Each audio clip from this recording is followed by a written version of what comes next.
xildhibaan Cabdilaahi Maxamed Cali Sanbalolshe oo ka mid ah mudanayaasha baarlamaanka dowladda federaalka Soomaaliya misana deegaan doorashadiisu Hiiraan ay tahay isla markaana muddo bil ka badan Hiiraan u jooga sidii dhankiisa oo u dharan lahaa una hogaamin lahaa howlgalka ka dhanka ah al-shabaab ee Hiiraan looga saarayo oo ay u heliyaan saraakiil ciidan iyo mas'uuliyiin kale ayaa maanta gaaray deegaanka Ceel Hareeri oo maalin ka hor al-shabaab loogu dhigay 10 lama ilaabaan ah isla markaana lagu soo bandhigay meedadka ku dhawaad 40 shabaab ka tirsan oo shabaab meedadkooda ay ka carareen xildhibaanka iyo mas'uuliyiinta iyo saraakiisha la socday ayaa kulan waxa ay la qaateen saraakiisha ciidanka dowladda federaalka Soomaaliya iyo saraakiisha ciidanka dib u xureynta deegaanka ee ku sugan Ceel Hareeri waxaana sidoo kale goob fagaara ah oo dhacda Ceel Hareeri ay kula hadleen kuna dhiirigeliyeen ciidanka dib u xureynta deegaanka ee halkaas ku sugan xildhibaan Cabdilaahi Maxamed Cali Sanbalolshe oo furimaha dagaalka deegaanka Ceel Hareeri kula hadlay boqolaal ka tirsan ciidanka dib u xureynta deegaanka ayaa ugu hambalyeeyay guusha dagaalkii Ceel Hareeri ciidankaas ay ka gaareen waxa uu dhanka kale uu ballan qaaday in garabkooda ay yihiin ciidankaas isla markaana howlgalka ay si laba jibaaraan mar kale waa ku faraxsanahay inaan isku imaano jiidaha hore ee goobaha dagaalka waxaan u maleynayaa 6 maalmood ka hor axadda bari axadeedii kale ka hor ayaan ku dardaaranay iskuna aragnay kuna wada hadalnay magaalada Tardo muslim oo shul sheegaa leeyahay muslim run uga qaado waana ku soo ballanay ballantii aad qaadeenna waad fuliseen qaybteedii ugu horeysay annaguna waxaan ballan qaadnay inaan lukoonasho ahayn oo dagaalku dhab naga yahay balaayo intaan idinku kaagacino inaan idinka tagayno waa idin sheegnay dagaalka meel gabagaba ah inuu maraayna waa sheegnay gabagabadaasna inaan la idinkaga maarmin waa sheegnay waxaan idinka codsanay dagaalka inaad ku soo biirtaan waxaan idinka codsanay inta yar oo ka dhiman shabaab inaad nala gacan saartaan oo waliba aad ku hormartaan waad ballan qaadeen horta waxaan idinku imaanay inaan idin qirno dad ballan laho muslim aad tihiin inaan idinkaga mahad celin intii ku dhimatay dagaalka waa shahiideena Allah u naxariisto inta ku dhaawacantana ilaahay fiyoobe degdeg ha siiyo dagaalku waa xaq wax kasta oo fiicanna qiimaha loo bixiyaa qiimaha la bixiyana mid ugu weyn waa naftaada dagaalkii 10 lama ilaawaana ayaad siiseen cadowga dad lagu soo degdegi karo oo la dheelsan karo inaadan ahayn waad muujiseen Soomaali oo dhanna dagaalka aad gasheen waxay marqaati ka tahay mid adag inuu ahaa idinkuna sharafaad isku soo hoyseen annagana sharafaad noo soo hoyseen Soomaalina sharafaad soo hoyseen qof kasta oo Soomaalina waa idinkaga riyaaqay waan idin soo habaliyay adduunku waxa ugu daran qof inta buur fuulay meesha ugu sareysa markuu tagay ka soo dhaca horta ilaahay kuwii ka soo dhacay naga ma dhigee inaan hoos uga daadegno oo guushii aan gaarnay aan xajisano ayaa muhiim ah kulligeena sidaan hore ugu ballan qaadnay haddana dhinaceena waxaan ka ballan qaadaynaa meel aan u socono inaysan jirin inaan bidixda ka taagannahay inaan midigta ka daba taagannahay inaan dhexdiina taagannahay haddaan idinka maqannahay qulubteena maskaxdeena inay idila joogto cadowgii waa naafayseen laakiin meel ma jirin inta talaalkiisa dambeeyo meel ka ma jirin waxaan rabnaa dagaaladu mar dhow israaci doonaan hadii Ilaahay yiraahdo goobaha ama diriska deegaanada diriska mar dhow waxaan rajeynayaa hadii Ilaahay yiraahdo inaad is soo gaartaan dadka deegaan idinku xiga haday noqoto bari iyo haday noqoto koonfurba in yara idin dhiman inta la idinka soo gaaray dulqaata inta yaroo idinku jirto meelaha madaxa ka soo taagtaageysana madaxa ka goro iska sifeeya kol dhiigaaga Allah ka dhigay haduu dhiigaagu sumoobo waa la iska daadiya shabaab waa dhilqo waa niman mara ku dhag ah waa niman qaa'imiin ah waa niman dhagar badan waa niman mitid ah waa niman naxariisan waa niman hadaad geedka dhinaciisa galbeed ah ka bixiso dhinaciisa bari dagaaya waa niman aan guul ku ogolayn waa niman naxariis lahayn asaguna isku naxariisanayn idinkana idin naxariisanay Soomaaliland naxariisanaysan waxa aad ka difaaciysaan la fiin kaliya mahane islaam meelu joogo iyo Soomaaliya meel joogto ay ka difaacaysan maad hayda ka gaarto waxaan idinka rabnaa marka meeshaan waa qandho dabcan umana foga furintii daraad dagaalku ka dhacay shalay maahna daraad meeshu dagaalku ka dhacay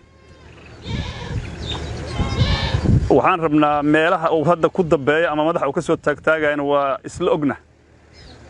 waa madax iyo meelan ka fogeyn haddii ilaahay yiraahdo mar dhowna waxaan rajaynayaa inaad sida dadku u horgasheen oo horgashaan waana gacanna waa leedo saari doonaa haddii ilaahay yiraahdo waana wada saari doonaa dadkii dagaal ka soo bilaabay waxaan aaminsanahay inaad aragteen gudaha Itoobiya inuu ceel Hareeri inuu idakala howlgalay macnaheedu waxay tahay guusha meeshaas laga gaaray hadda inta laga difaacin meeshaas nabad ma ahaan karto idinkuna waa inaad fahamtaan haddaad guushaas ama dadkaas walaalaha idin yimid aadan gacan siisanin hadday noqdaan idinkii iyaguba waa ba'ayaan deriska waa beer la xawsadaan maaldood waxa la sheegay inaa ii sheekeynaa wuxuu yiri qolo deriska hay la hadleen shabaabku yiraahdeen xawaadla waa gaaloobay baadama uu gaaloobay waxaan jeclaan lahayd kaale inaad nagula tagtaan oo aad nala wajahdaan oo aad nala dagaal tagtaan waxay yiraahdeen xawaadla asagoo muslimaha ogeen qadiyaan ka taagna hadda uu gaaloobay tawro ma hayn ya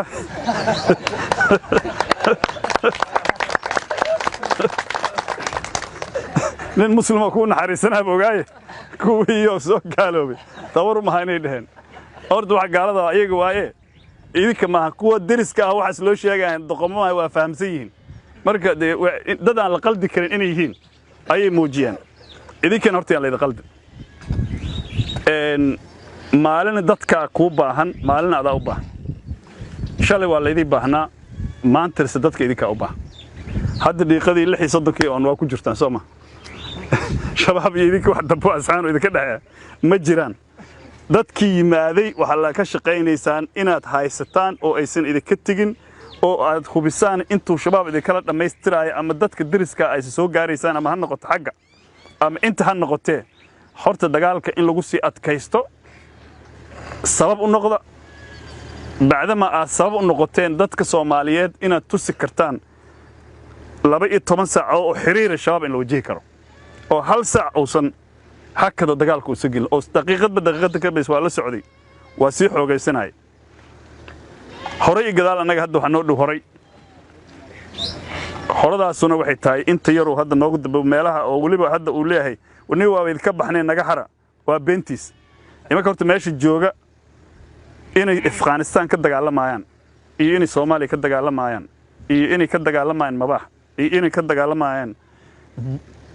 meesha la yiraahdo bu'aale kalama yaqaanin telefoon ma haysta waana dad qasban gudadkan waa ku aragteen sidii xoolihii ayagoo xirxiran waana daroogaysan yihiin oo dad miirkooda tamaam yahay ma waxayna sameynayaan kuwii meesha ka dagaalamay oo waxa dhacay og iyo waxa agaarkooda joogana waa bixinayaan meel duuray geynayaan kuwa cusub oo in la soo bedelo meeshaan caadi taana waa keeni doonaan marka sideedaba nimankaanu dadka waa siraan waana duleystaan waana daroogayaan waxa idinka hor keenayaan waana dad addoomaha xirxiran na daroogaysan idinku marka waxa la rabaa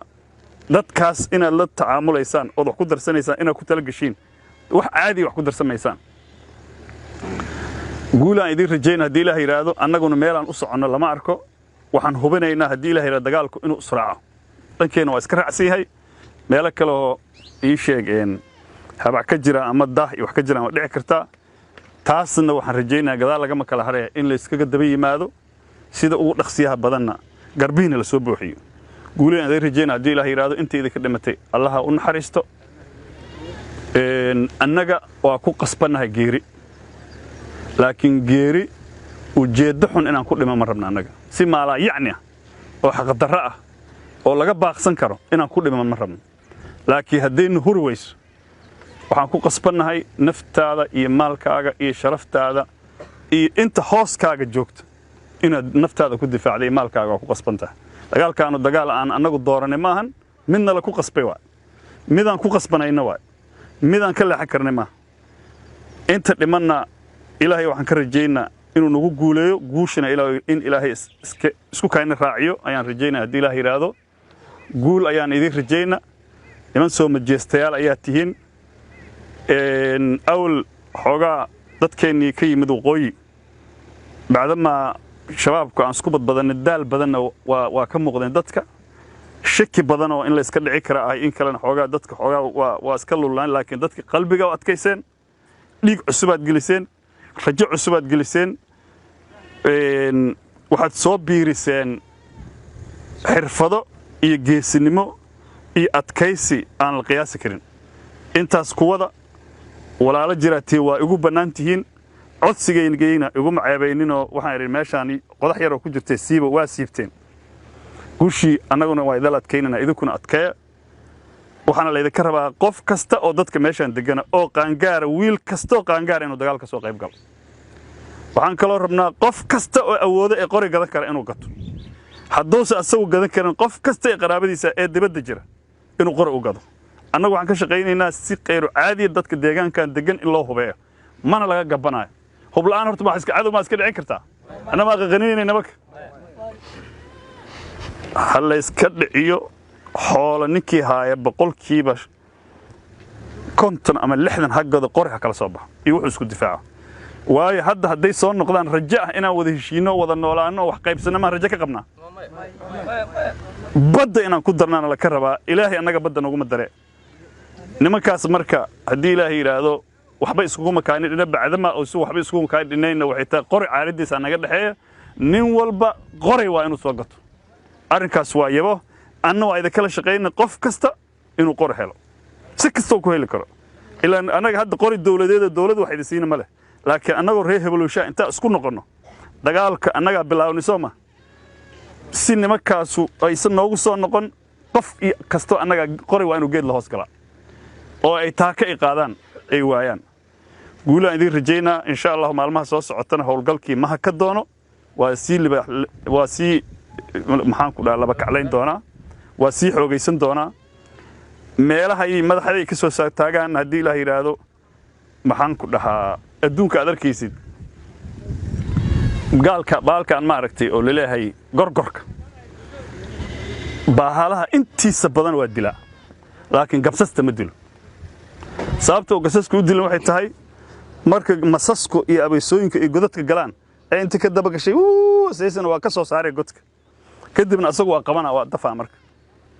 idinku waxa la idinka rabaa nimankan godad ku jira inta ka soo saartiin danab ma aragtiino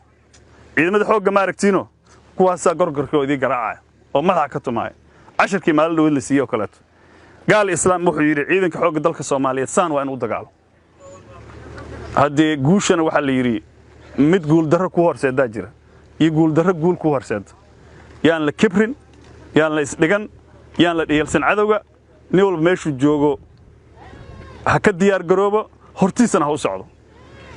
guul darradana waxa kamida oo يعني هدي بين آدم كان ما كان حد جذب وذا أنا كان حد جذب كان سكيل علىنا